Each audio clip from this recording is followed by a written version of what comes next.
Hi everyone, welcome back to my channel. It's Tens. Thank you for being here.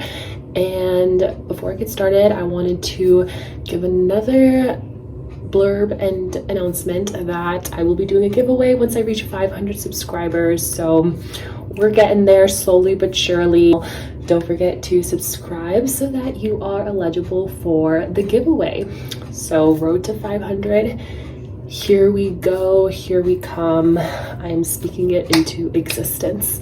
But today's video, as you can tell, I'm just going to be getting things back on track when it comes to my routine, my day-to-day, my lifestyle after a long month of trips and traveling and just not being in my normal element and environment. So a couple of the things I need to get done. As you already saw, I did do my morning meditation this morning, and I try to do that every day, but if I can't, I want to at least meditate regularly, so 2 to 3 times a week. And I need to reorganize and clean out my closet. I need to finish up part 2 of my Michelle Obama book, The Light We Carry, and depending on the weather, I'm going to get back into my hot girl walk evening strolls, but I think it might be raining or thundering later, so if I can't go outside, then I'm going to do my Pilates video, which I follow from Move with Nicole, and I always just pick one of her random full body or concentrate on specific body parts, and yeah, just to make sure that I am working out and staying active during my week. And then there's other things I'm missing. Oh, I do need to journal and write out some summer intentions that I have for myself when it comes to holistically myself and holistic health and well-being. So I'm going to show you how I come up with those intentions. And last but not least,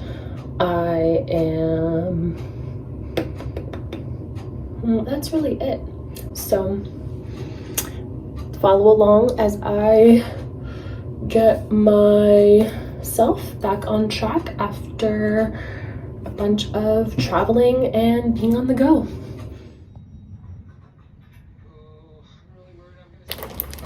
I thought I'd share some impeccable words of wisdom from Michelle Obama herself about relationships. So here we go. A relationship is dynamic this way, full of change, always evolving.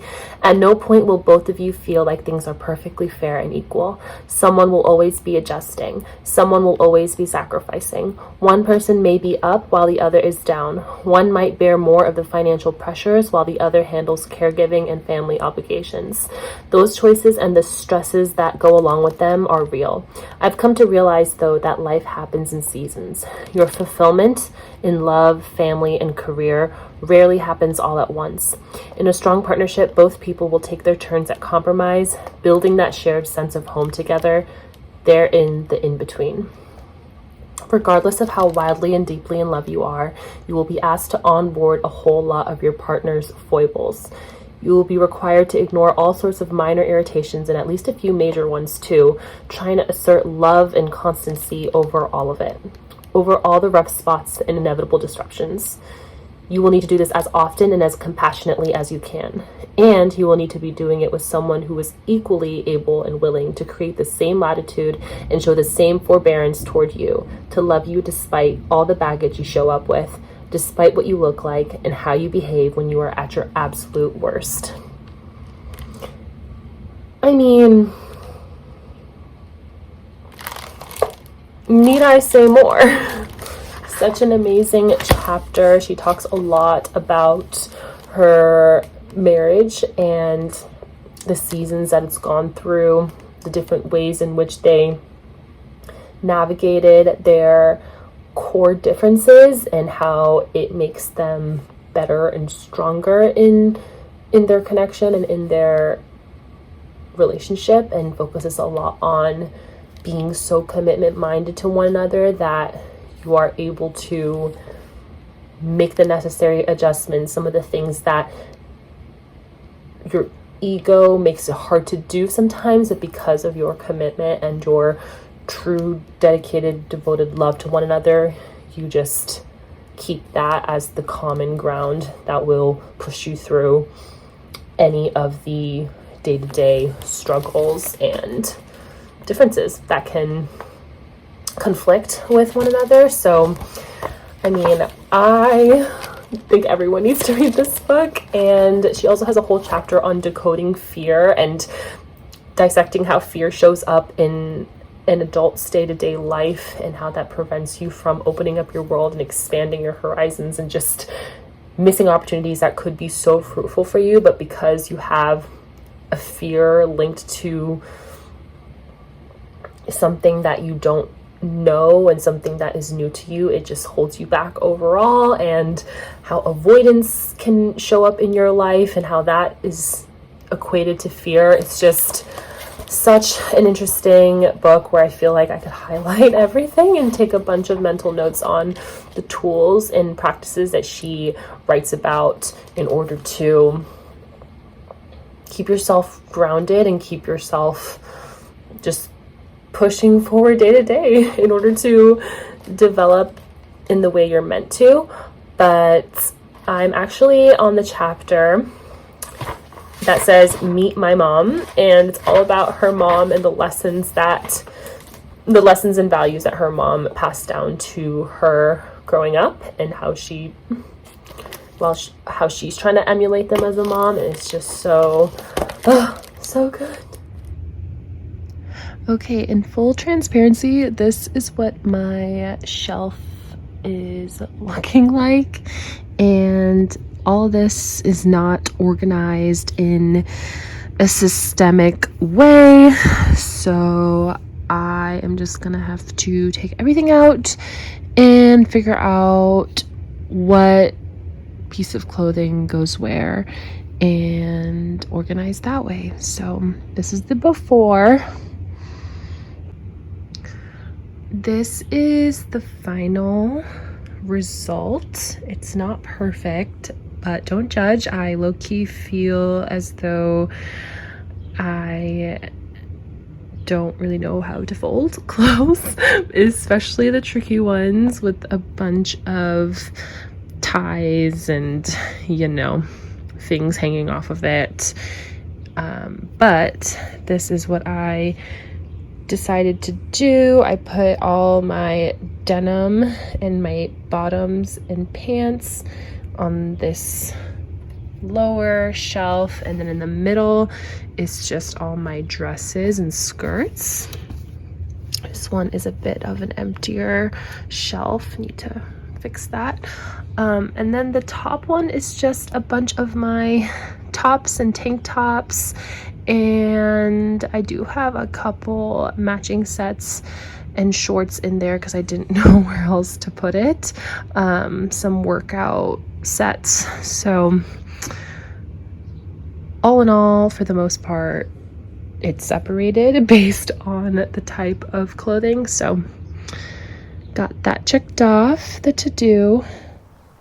I am officially on my evening walk, changed into a different workout set, but did forget to mention earlier that I finished part 2 of my book, and I'm so excited to discuss it with my friend this Friday. It's going to be our second book club meeting specifically for The Light We Carry, and we're both just loving all the gems that Michelle Obama is dropping and just bouncing off of one another about how we related it to our day-to-day life, because a lot of the concepts and themes and lessons that she highlights in her books are something that I feel like everyone can relate to some level. So it's been really cool to see all the ways that she resonates.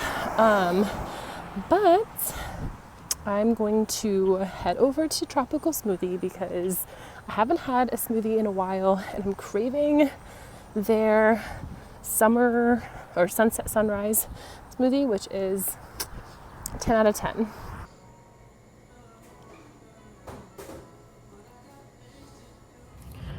I just finished writing up my intentions and wanted to give you insight and a glimpse into what those are and how I organized it.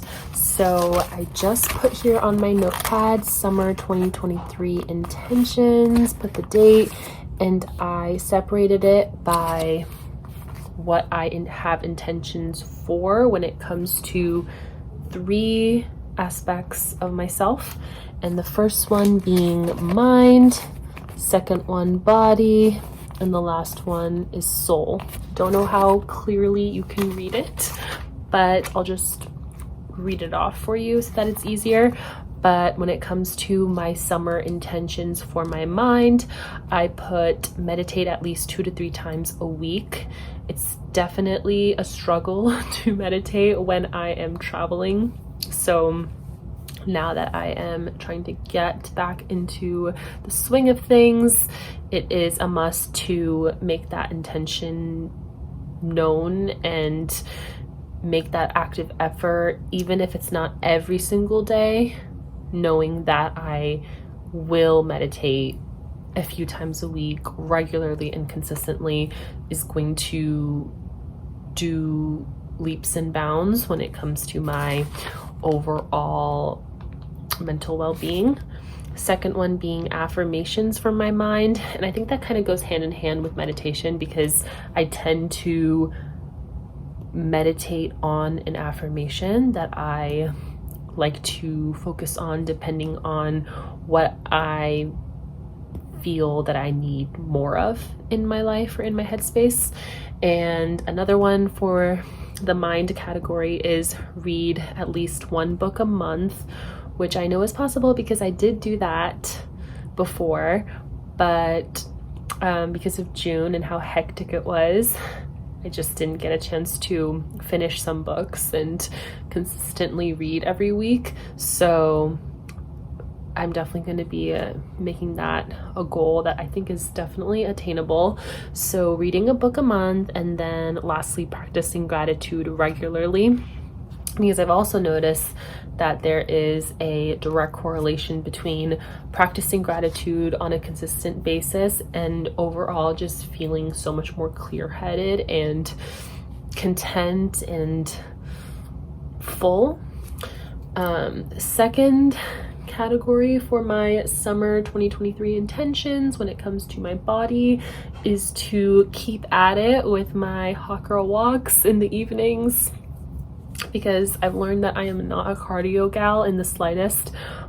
So running is my personal hell. But the walks are a different story, especially if there's some hills and some steep incline and I'm walking at a decent kind of fast pace. It just does so much for me, and I have a good podcast on. It makes me feel so accomplished. Also continuing with following along more Pilates videos as well as yoga videos, and then getting more massages, which is kind of a random one, but it fits nicely in the bucket of the body category because I just think that those are some of the finer, more indulgent, simple pleasures of life that deserves to be relished and embraced. And so every time I know I get a massage, I'm just a new human and renewed. And so as far as, and also feeling so detoxified of everything and feeling clear-headed, I will definitely be trying to get more massages this summer.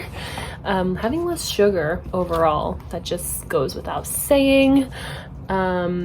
Drinking and refilling my water bottle at least 2 times a day because I have like a 25 20 something fluid ounce, I need to verify it, but 20 something fluid ounce water bottle, and it's kind of hold a lot of water, and so I'll be lucky if I finish one of them each day. But after one full water bottle, I just feel like it's a lot harder to make that effort to continue filling it up, but I need to in order to get a good amount of water intake. So gonna make that a priority, and then also incorporating different vegetables in my meals, which also goes without saying. And then lastly, in my soul category, first intention I have when it comes to benefiting and filling my cup for my soul is romanticizing daily life and the simple, mundane, day-to-day life things, because again, it just makes things more enjoyable and just feels more intentional and fulfilling when you do that.